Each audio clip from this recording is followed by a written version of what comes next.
The pressure is on, ladies and gentlemen. Welcome back to another episode of Lead, Sell, Grow the Human Experience podcast. Thank you guys so much for being here. Our guests are getting better and better. Conversations are getting deeper and deeper. Oh my goodness. I'm so happy to have you guys here. We've been doing this for a little over a year. This is episode almost 90, I think. Right, Harry? Yes. We're up there, ladies and gentlemen. We don't mess around. You know what's really cool? I was listening to Seth Godin, who's like the god for marketing. I mean, he wrote The Purple Cow. Like, he wrote some great books. And he said when he's invited on podcasts, his minimum bar for entry, like, he always says no unless somebody has at least 100 episodes on their podcast. And I've always kind of had that 100 episode, like, I'm reaching out to Seth Godin on episode 100, and I'm saying, you got to come on the show. So, hey guys, if before we kick this awesome episode off, and it is going to be great, by the way, if you have not done so yet, head over to Facebook, join the conversation on the Lead, Sell, Grow the Human Experience Tribe on Facebook. Follow us. And if you've been listening to the show and you like it and you're tuning in every week, leave us a review. I found out they go a long way, so I figured I'd ask you to do so. Otherwise, I'd be remiss. So, Harry, enough about us. Can you please introduce our wonderful guest today? All right. So now that we're in the right meeting, we're going to introduce our guest, and she is another amazing person. We've had a few, almost 90 of them on our program so far. And today we have a transformational healer, speaker, author, a women's empowerment advocate, and a dating and relationship expert. So that person is Gabriela Chang. We're going to call her Gaby to make it easy for me. And Gaby, so welcome to the show, and tell us a little bit about what's going on in your world these days. Thank you so much, Harry and Eric, for inviting me. I'm so excited to be here today. And oh my gosh, there's so many wonderful things going on in my life. I've never been happier, fulfilled, and more joyful in my entire life. Awesome. You are going down this path of this dating and relationship expert. Can I ask what took you down this path? Oh gosh, a heartbreak. The most difficult, the most devastating heartbreak that I ever went through when I was at my 32 years old. After going through this terrible, painful journey, I decided it was time for me to heal. It was time for me to figure out my journey, that I was not going to go through this again. And if I ever did, I will have all the right tools and resources to get back at it better than ever. And so I decided to use all that negative energy, all that painful energy to fulfill my next stage in life. Can you take us to the heartbreak? Like, what happened? Well, I was actually married for 9 years. When I was 21 years old, I met my husband. Circumstances, everything just made us come together. After 9 years, I was not feeling it anymore. I was just unfulfilled. There was a void. I felt there was no freedom for me. He was a little bit jealous and controlling. I had no friends. So I decided to leave my marriage. We didn't have any children. And so 1 year later, I found myself with this wonderful man that I loved. I fell in love like never. And so 5 months later, I decided to move in with him. I gave up on my new friends that I had just built. And this, the past year, I was single for the first time in a long time. And I followed him to another state. I got a new job. I changed everything for him. I was deep in love. And unfortunately, within the first month of us being together, everything changed. It became toxic, and I stayed for a year with him when I knew I had to leave, but something wanted to stay, something wanted to fix things within me. And we were just making a mess and hurting each other more. So I was in a very toxic relationship for a year until I had the courage to pick up my stuff, get on that truck, and drive for 2 days back to Florida. Wow. Wow. What does a toxic relationship look like? Because for the men who are listening, I think it's very important to hear a woman's point of view on what a toxic relationship looks like. Yeah, a woman wants to feel secure and protected. We need to know that we are priority. It's okay if you have to work. It's okay if you have so many things on your plate. We accept that. But when you don't find that little time for us, that doesn't tell us you're thinking about us, when we don't get those little messages, when we don't get little things that make us feel that you are there with us, it makes us feel you are not paying attention to us, that your job is more important, that your friends are more important than us. So it's very important for a woman to feel that we are priority, that we can give you our heart and you are going to protect it and make us feel safe. The number one concern and the number one issue a woman has is, I don't feel safe. And many men think that, oh, but I'm working, I'm building this life for us, I am having this business and all this money for us to take you and do all these things. We don't care really about that. I mean, we do, of course, but it's not the main priority. If we don't have that emotional side, if we don't have you there, then everything else doesn't matter. Is that for all women? That's for the majority of women, those who really care to have a healthy relationship with their man. There's some women who say that is not me, and that's totally respectful. That is dependent on what she wants and how she wants to feel in the relationship. The majority of women, yes, that's the case. I would agree. So, okay, cool.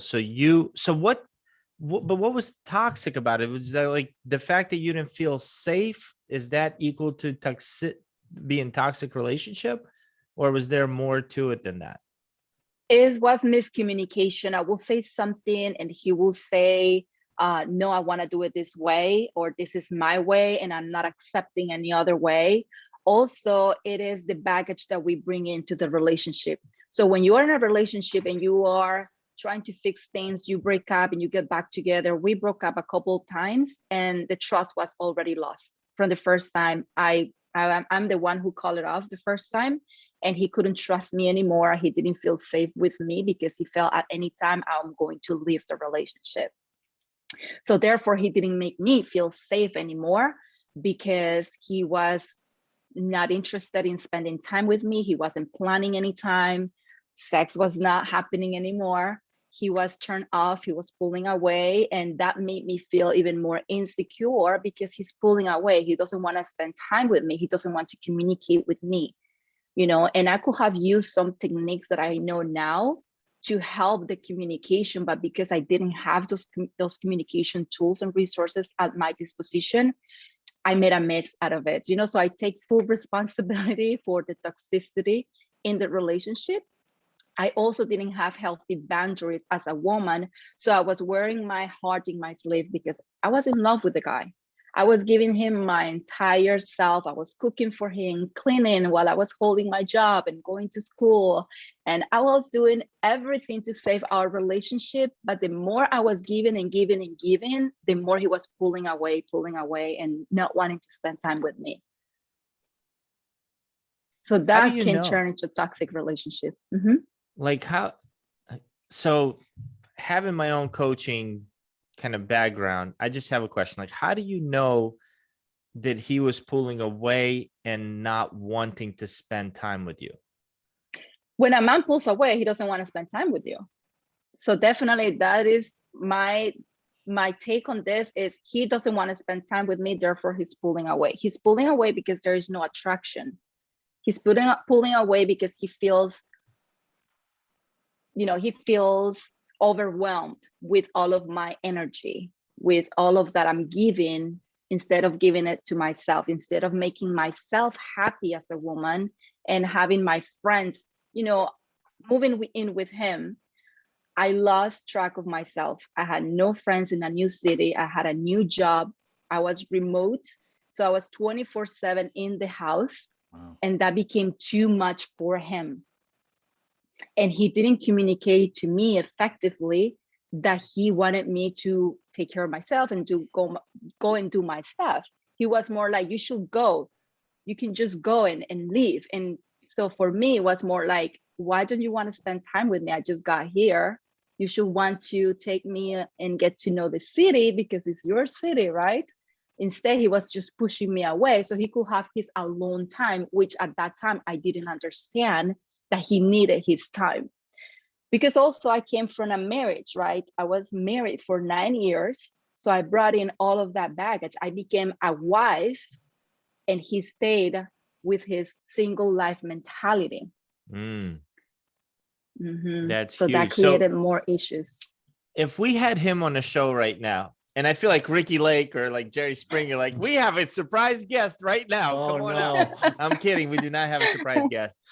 We don't know who this gentleman is. But if we had him here, and he heard you say what you just say, do you think he would say, yeah, I wasn't attracted to her, I just kind of pushed her away and held, I wanted to be by myself? Or what would he say? He will say he loved me and he did everything he could to make me happy. But unfortunately, it wasn't enough for me, as I wasn't enough for him. You know what I think?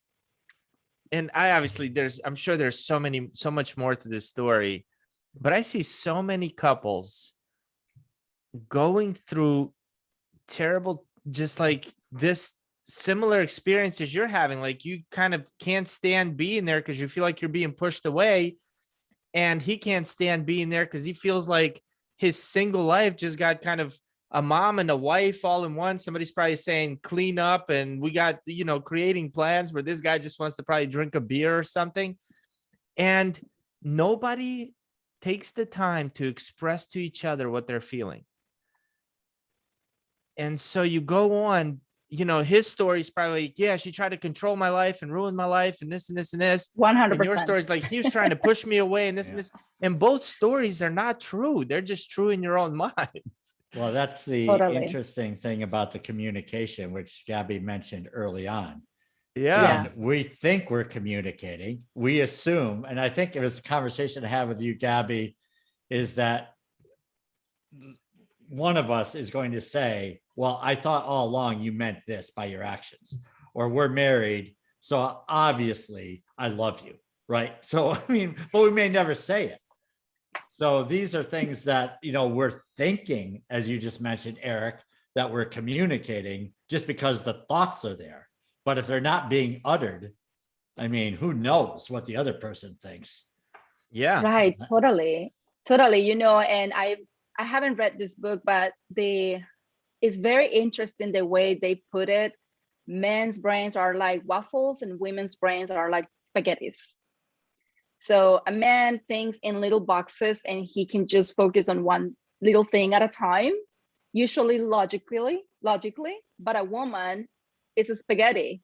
We go all over the place. We go in circles. We just express everything. And that's the way we need to process our logic and our emotions. So as a woman, we are always thinking and reasoning. However, we're also feeling at the same time. Whereas men will always go for the logic, the reasoning, and that increases testosterone, which is a great thing for men. But for women, an increase in testosterone actually makes us feel stressed out. We start being demanding, we start being controlling. We want to be everything perfect. We want to have everything perfect. So it's just the differences we have in our brains and our biology and how we function differently. Now, with the communication skills that I've learned, I actually teach women how to communicate what she wants in a way that he understands from a reasoning, logical side. How do you do that? Because I got to tell you, by your description, I'm more of a spaghetti than a waffle. And I'm definitely not a woman. I see that.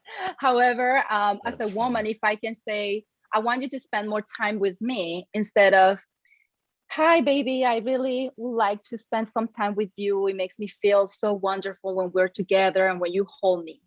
Because that's actually what she wants. She wants to be held. She wants to just feel him around her. So can you share what that is going to make you feel like? Or when you are upset as a woman, instead of telling him, why do you do this? And be all upset about it, take 3 seconds, breathe in and say, when you do this, it makes me feel as if you don't care about my feelings. When you do this, it makes me feel sad and upset, and I'm not sure how to react. How can we improve this? So asking him, how can we improve this? It's going to make him feel part of the conversation instead of feeling attacked and blamed. So now he feels a need to defend himself. So that's when the back and forth is going to start in a conversation turning into a conflict. I got to tell you, if you start off with, when you do this, it makes me upset, no matter what you say after that, it's turning into a conflict, because then it's defensive. Then I'm like, hold on. But I don't mean to do it like that. I thought, or, well, you're just taking it that way. And I'm trying to justify why you shouldn't be upset versus trying to figure out a way forward. That's kind of where my brain went. But I read this book. It's called The 5 Love Languages. Have you ever read that? Thinking of that. And before the book, and this was like a huge pivotal point in my marriage. Like, I've been married for 14 years. We've been together for 17 years. And I thought, like, I could probably count on one hand how many times we've had a fight, like a fight where we didn't talk to each other for 30 minutes. I can count that on one hand. What I thought, every time I would mess up, or when my wife, Julia, would get a little bit upset, I'm like, to make it up, I will go and buy her something. I'd buy her a dress or a purse. Like, her favorite store was Cachet, and just, that's how I would show my affection. And when I read the book, I realized that her love language is quality time. So for her, the gifts were nice, but she didn't appreciate those as much as she would us walking a mile together in the evening and just talking about our days. Right. And just by realizing that and making that little shift, I felt like the marriage and the relationship got a lot stronger than it was. And I actually understood my wife better, like what drives her, what makes her tick, you know? So I think personally, I'd recommend that book to anybody who's married, just to figure out, you know, we're looking at everybody through our own lens. We think, I like gifts, I like alone time. So I think that, you know, just, hey, my ideal day is I wake up, there's some gifts waiting for me, and then you leave me alone for a whole day. This is Eric therapy, if we haven't figured this out. This is Eric therapy, yeah. So Gabby, what do you think about the 5 love languages? Do those have a place in 100%. relationships? Yes, absolutely. That's the number one question. You know, I have a list of books that I recommend to my clients, and that's one of them. It's a short, easy read, and it's important to know, how can I help my partner feel more in love? Yeah. How can I help my partner, you know, deal with different situations? And sometimes couples have the same love language, but many times it's not the same. So it's very important to find out what is their love language, and to also ask, if you can ask him or ask her weekly, how is your love tank? How are you feeling? Oh, I'm on a 6 or I'm on a 7. What will make it better to be at a 10? How can I help bring that up?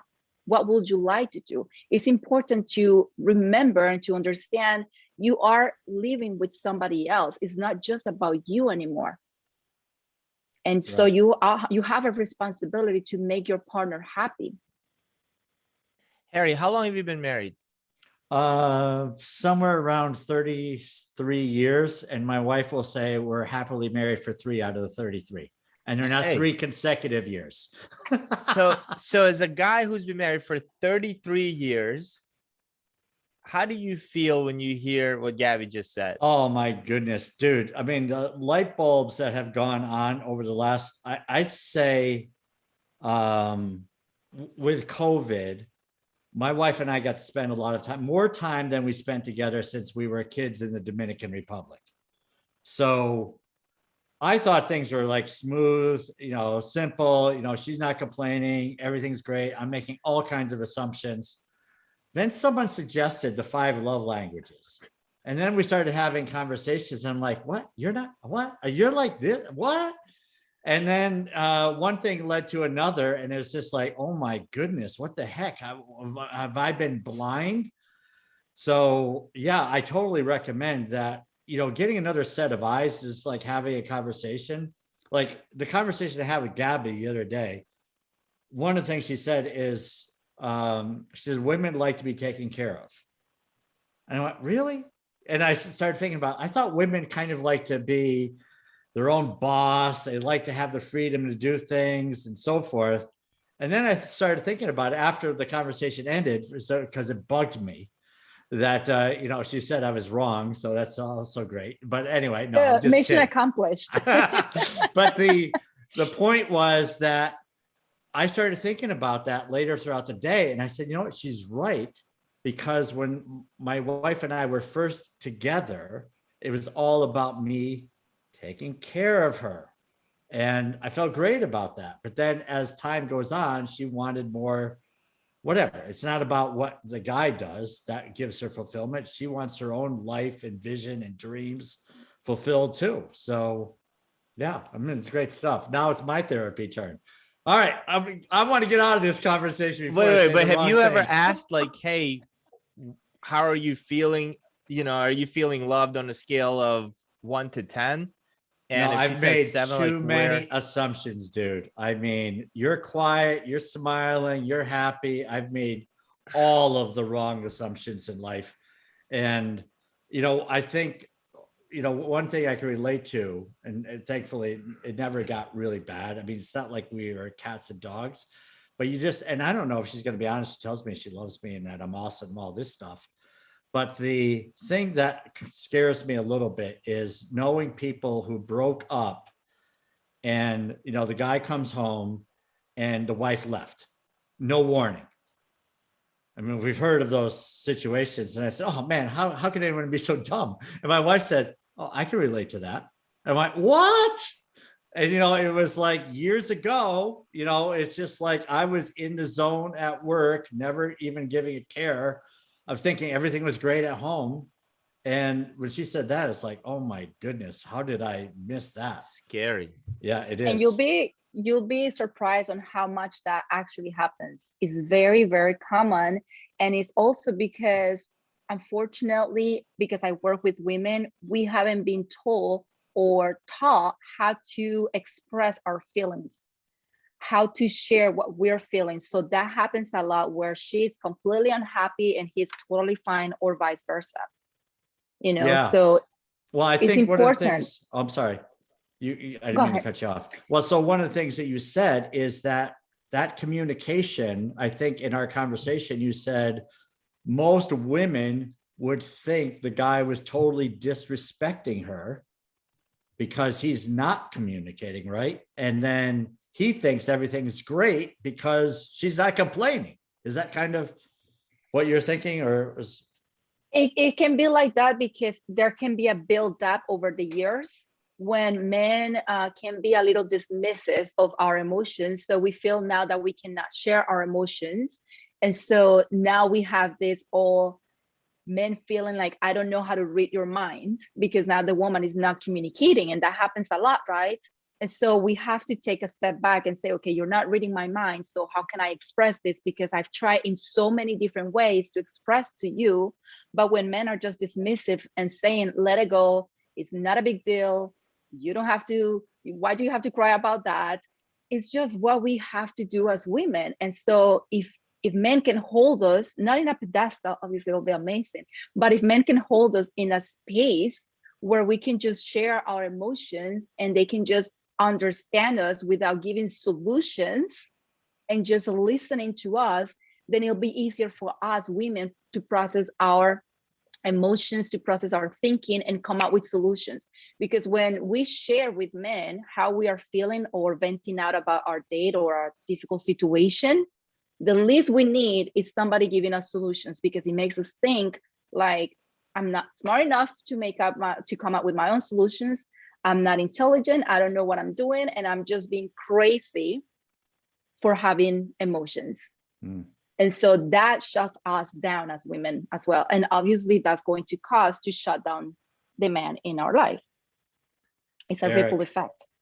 Eric, have you ever given suggestions when your wife just was venting? Yeah, trying to solve a problem. Yeah. And then What I does she attended say? some course, and I realized that sometimes they don't want you to solve their problems. They just want you to listen and be present. When I come to you and I tell you my car just broke, go and fix it right away. But if I come and share with you and I'm just complaining about my job, the least I want you to tell me is quit. Why don't Right, you quit what and way? quit on Or your go do life? this. Yeah. I might have No, said that Don't once or do that. twice. So I actually have started this, and I guess it's a routine. I just want to make sure I don't misspeak, because I know Julia listens to these podcasts. I started like saying have a sometimes, guess? hey, do you want me to solve this, or like, do you want me to help you solve it, or do you want me to just listen? Like, what do you want? What are you expecting for me to do right now? Just want you to listen, or I probably got to do that more often. But yeah, that is interesting. Gaby, who are your ideal clients? Are they women who are looking to get into a relationship? Are they women who are not happy in their relationship, married, single? Well, I've had all kinds of different clients. My ideal client is women who are single and they are looking to be in a healthy relationship. They're done and tired with games. They are done with playing around and trying to figure out all by themselves. And they are ready to be with a successful masculine man who's going to just give them the unconditional love they're looking for.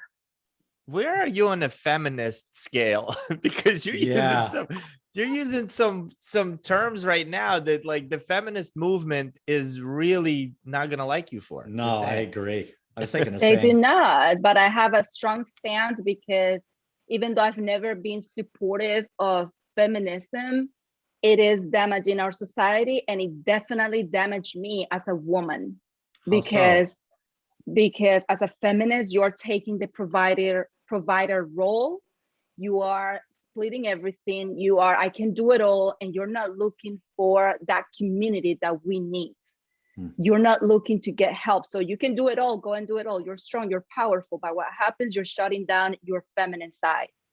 You're not being nurturing, you're not being loving and kind. And as a woman, that's going to make you feel completely overwhelmed by your long to-do list on top of hating on men. Yeah. And I, as a child, I come from a sexual abuse background. I come from neglect. I come from all of this trauma that I had to deal with myself because I was done and tired of feeling unfulfilled and feeling that void within me. That's why I am the most happy and successful now than ever, because I dealt with all of my emotional baggage. And I had to forgive my stepfather, my dad. I had to forgive my ex-husband, and obviously my ex-boyfriend for everything that just went wrong with us, because it was not only their fault, it was also part of mine. Of course, the sexual abuse was not my fault, but it was my decision and my responsibility to heal it and forgive it so that I can let go of the baggage. Until you don't forgive your past or the people who do you wrong, you're not going to be able to move forward in life, because you're holding on to that little bit of negative energy in your heart, in your subconscious mind. So I decided to forgive men in general. And after that moment, it's like a cloud just was removed from my entire aura. And I'm just feeling radiant and just in a beautiful state of mind. So it was a family member that was an abuser?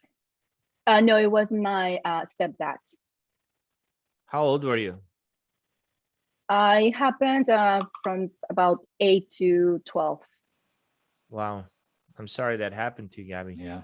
So I have somebody very close to me who was sexually abused. She's in her 40s now, and this happened when she was a kid. And I think one time I tried to explain the power of forgiveness, and she got really mad at me because it's like forgiveness wasn't even an option, right? It's like there's so much pain and hurt. And then after I thought about it, I'm like, I understand the forgiveness thing. I don't understand why she doesn't understand the forgiveness thing. But I guess the question is, how did you come to terms with that? Like, what? It's a two-part question. One is, why do you think so many people hold on to it and choose not to let go, or don't know how to let go? And two, how did you come to terms with it to say, I forgive what happened? Everything, just like you said, everything is a choice. You have to want it. You have to want to make a change in your life. And forgiveness is the last step. You cannot go from not healing this and jump into forgiveness. It's not going to happen. So no, I will not recommend you to mention forgiveness to somebody who's been sexually abused or any other kind of trauma. It's very difficult. It's almost impossible to forgive without treating the trauma before. You have to work through the steps to recognize that, number one, it was not your fault. You're not guilty. Remove the shame, increase your vibration, increase your self-love, fill up your cup. And then forgiveness is the cherry on top, is the last step. And because you made the choice to forgive, I made the choice to forgive because I was tired of closing my eyes or having situations in which I felt the same way I felt when I was a child and having those memories back. I was done with that. I didn't want to do it anymore. So I decided this is my time to heal and to work through all of this. On top of that, I'm into self-improvement. I've read enough books to know this is what I need to do for myself. Because as long as you're holding on to any kind of negative energy, or you're not forgiving a situation or a person in your life, you are tied energetically to that person. Why? Because you still remember and you're still going back to the past. So there is like a core. If I'm a spiritual person as well. So there is a cord that is uniting you to that person. And I decided to cut the cord. I decided to just let it go. And when I made that decision, I felt that a huge weight off of my shoulders just came off. And I felt lighter and like I'm floating. And it's funny because some people just see me walking. Some of my friends have told me this, Gaby, you look like you're floating when you walk. And I'm like, yes, because I feel like I'm floating. How did you forgive? Was it like an internal thing, or did you actually face the person and say, I forgive you? No, you don't always have the option. And absolutely, I don't want to face him. He's the last person I want to see. I don't want to know anything about him. This is a personal choice. And I just did it in my mind, within myself. And, it was just a little ritual that I did for myself. Actually, this happened when I was driving in the highway, a little bit dangerous, but I started crying. And I'm like, it just happened. Like a blockage was just removed. It was an energetic blockage that I could feel within me. It was removed and everything just left my body, because there are energetic blockages that we're holding on to. And so that's what I help women remove. Let's remove the blockages little by little, layer by layer, until we get to the root of everything. So, I can take women as far as the womb. Some of my clients have healed from the womb and they remember taking on some of their mother's beliefs and holding on to them. And they don't understand why some situations happen to them, because we recreate everything in our life. We attract everything. I am a firm believer that we attract everything, especially if you believe in the law of attraction. You're attracting everything into your life, no matter what. You have karma with some people, you have karma with some situations. So everything happens for a reason, right? It's hard to accept, especially as a abuse survivor. It's hard to accept that I could have created that for me with my stepfather. Of course, it's difficult. I was just a child. However, as a spiritual person, I also believe in reincarnation. As reincarnation, I was able to remember a memory in which I actually abused my stepfather in a different way. So yeah, this is kind of new. Yeah, that's heavy. All right. So in what you just said, one of the many things, like Wayne Dyer, Eric, I know you're familiar with him. I was listening to one of his old radio programs, and he passed away a few years ago, but he was, if you're not familiar with Wayne Dyer and what he wrote and things he said and the wisdom that he shared, I thought is phenomenal. But one of the things he said, what really got him out of his funk, because I think he was an alcoholic, he's overweight, living a disastrous life somewhere around the age of 30. And he traced it all back to his father. And so he went to his dad's grave. And he says, I went there to urinate on the grave. Right? That's how fed up and frustrated he was with his father. And he said he went there and he just decided to forgive him. And so his whole life, once he forgave his dad, his whole life changed. And then he became this world-renowned author, speaker, motivation, philosophical guy. So help me understand this. I mean, because I'm like, when forgiving someone turns you around that much, I don't think I've ever forgiven anyone that much. So other than Eric, because he's made fun of me once or twice. But how does that and really your life work? turned around? That's true. But how does that really work? So it takes a second for someone to change. All you need is the realization to make that change. And then your brain just clicks. So as long as you are looking and wanting to change, as long as you want to make a change for yourself, people can change. Harry, for the person that, oh, sorry, Gabby, just sharing. So go ahead. by this person going to the grave and wanting to just pee on it, he saw all the dead bodies. He saw that we all die. What is the point of doing this? What is it going to give him? So maybe he had a realization in that second that made him change the outlook in life. The guy is already gone. What am I doing with my life? But carrying that, there's a weight you carry. Like she said, there's an energetic blockage, right? So when you're holding on to that pain and that hurt of what happened to you, you're victimizing yourself. And 100%. if you're a victim, can you be successful? Like if you believe that this is what happened to me, I was hurt, I was this, I was that, right? You kind of take it on, a part of it is on yourself. You can't grow with that. You got an anchor weighing you down.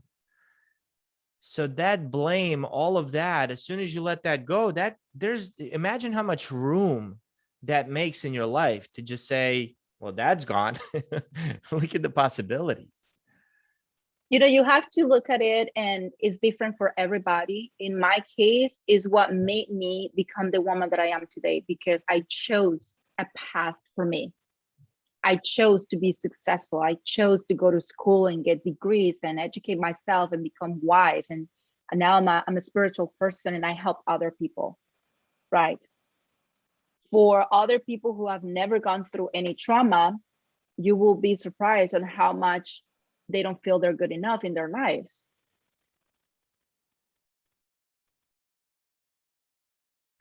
I think you're muted, Gabby. I think. And this is what happens. Oh, now you're not. Can you hear me now? Okay. Yeah, I've got her. Yeah, Welcome I've back. heard the whole thing. Oh, maybe that's Yeah. it said internet connection is unstable for me. No, Sorry. I mean, she was actually very couldn't hear coherent, and so. My bad. Good stuff. So I read your lips. It was right. You're absolutely right. Yeah, it was profound. Yeah. So that whole, I mean, I really like what you guys are talking about on this setting yourself free, where you can pursue, something other than, living in the past. So definitely good stuff. Yeah, and at some point you have to let it go, because there is a point in your life where it's not good for you anymore. Right. It was enough for the time you had it, and now it's time to go to the next level. You're not going to go to the next level as long as you're holding on to your past and to the people who hurt you, and you keep talking about it and you keep venting about it, and you want people to fulfill that need because you don't know how to do it yourself. It's time to let it go. It's time to stop victimizing yourself. Yes, you were a victim. 100% you were a victim. But what are you going to do about that? Continue to victimize yourself and make yourself feel small, not good enough, and have lack of confidence. No, get out of that and get into a better situation for yourself. Only you can do it. Did you feel like you stepped out of that victimhood position relatively recently?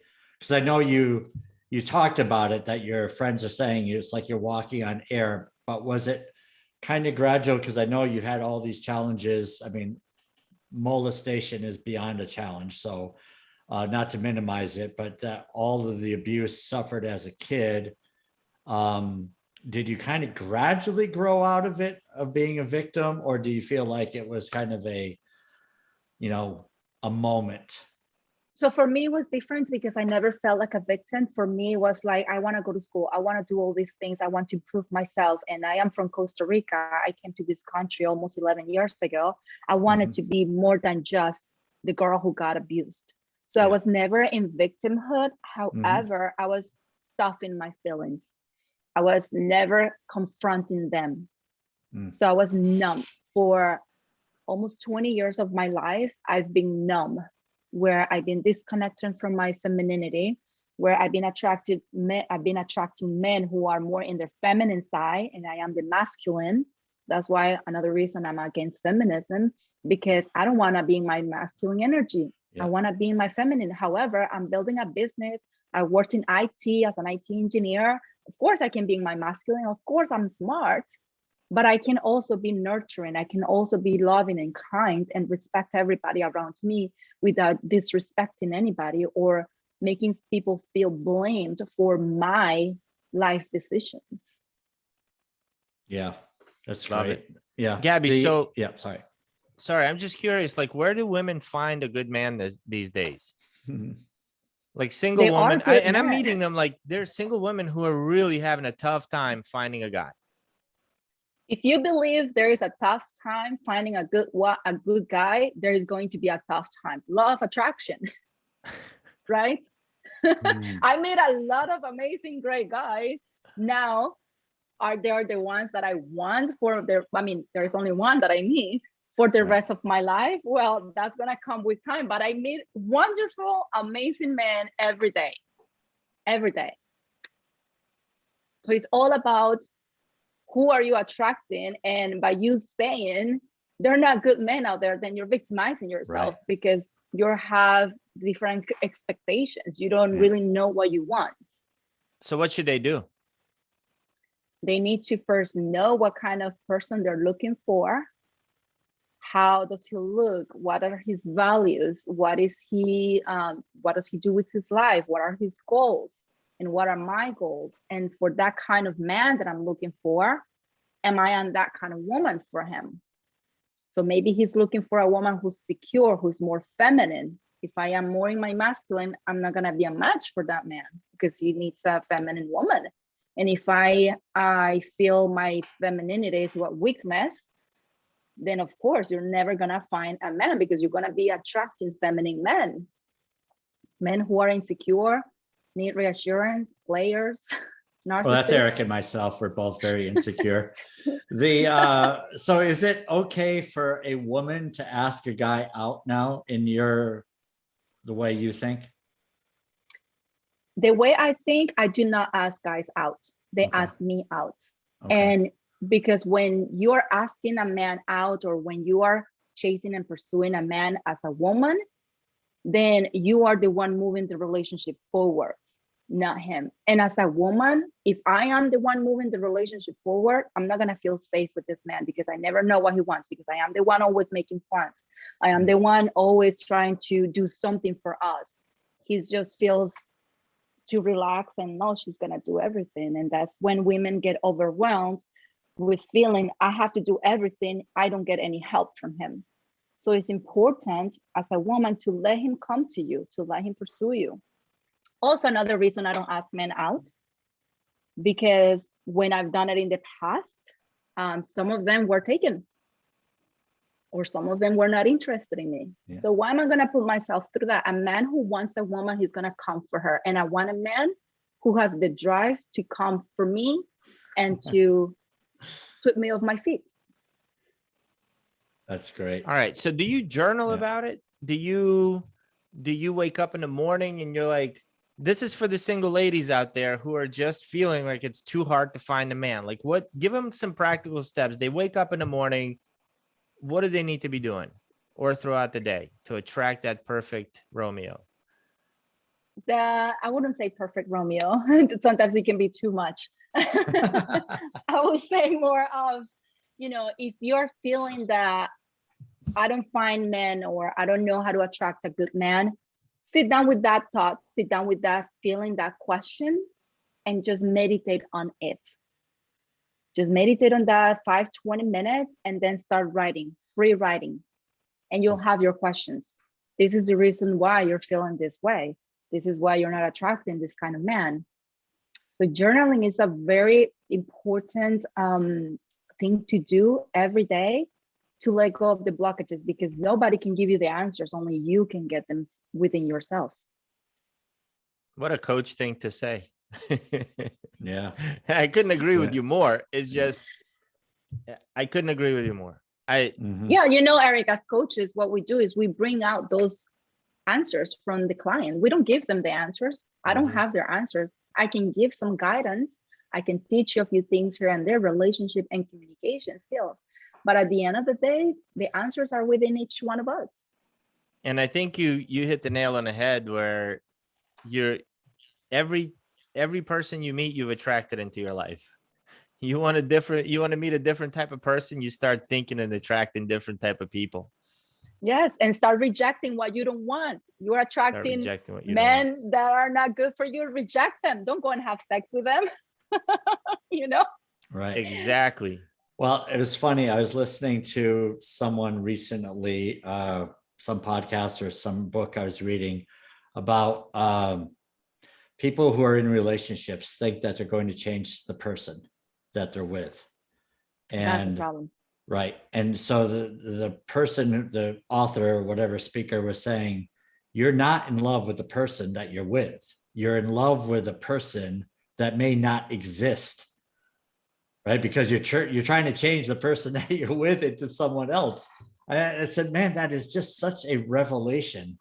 I'm shocked that my wife has put up with me for so long, but I mean, she's hoping I'm going to change, but hopefully humor gets, hopefully humor works with her, but it's valid, isn't it?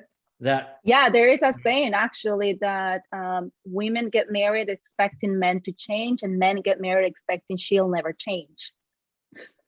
True story. Wow. Yeah. Okay. True story. Yeah. Gabby, this was great. How can women reach out to you or find you who might be interested in learning more about finding their perfect kind of soulmate or attracting the right man? Yes, if any woman wants to learn more and they would like to have a clarity session with me just to understand their options and see what we can do together, they can go to divinelovechat.com and schedule a consultation right there, a clarity session. Awesome. And we'll link that in the show notes. So just look below and you'll see that website. Harry's going to do it. So if it's misspelled, it wasn't me. Yeah, I'm pretty good at it though. But you stop making fun of me. I'm really offended by that. He's so good. I'm never going to forget Harry's good. Gabby's good. We're attracting what we want in our lives. That's so true. So much good stuff out of this. I'm going to actually, my marriage is even going to be better after this. I mean, I think.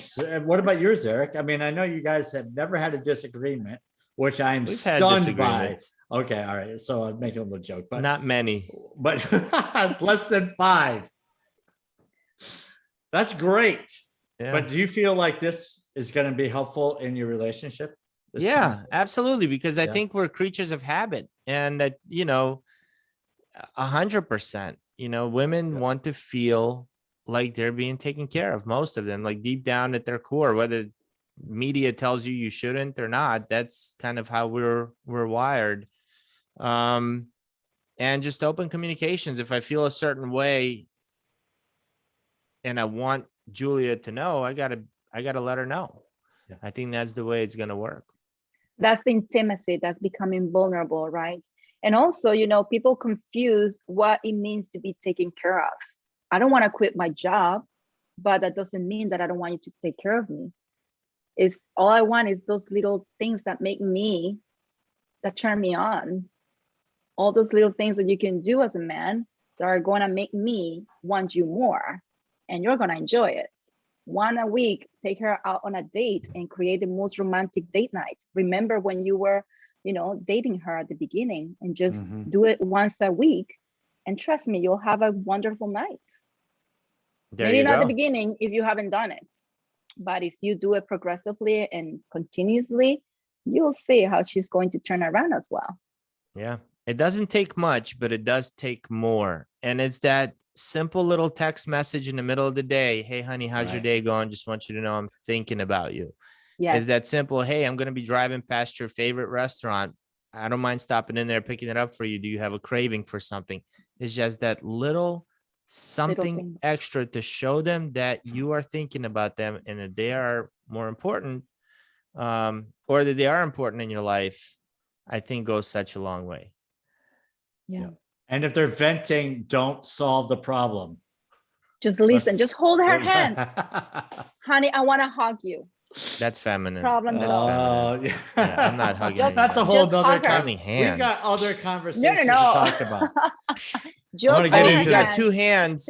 Take the left hand, put it in the right hand as you tell me, so you hold your own hand. I'm here for support. Oh my God. I'm support. Julia. I need to talk to her. This is fun. Yeah. All Gabby, right. thank you for joining us. Hey, if this episode resonated with you, if you liked it, hit the 5-star hit the 5 stars, write a comment, tell us how funny we were and how awesome Gabby was. And we love you even more for that. Thank you for everyone. being here, Gabby. It's great. We appreciate you guys. You're awesome.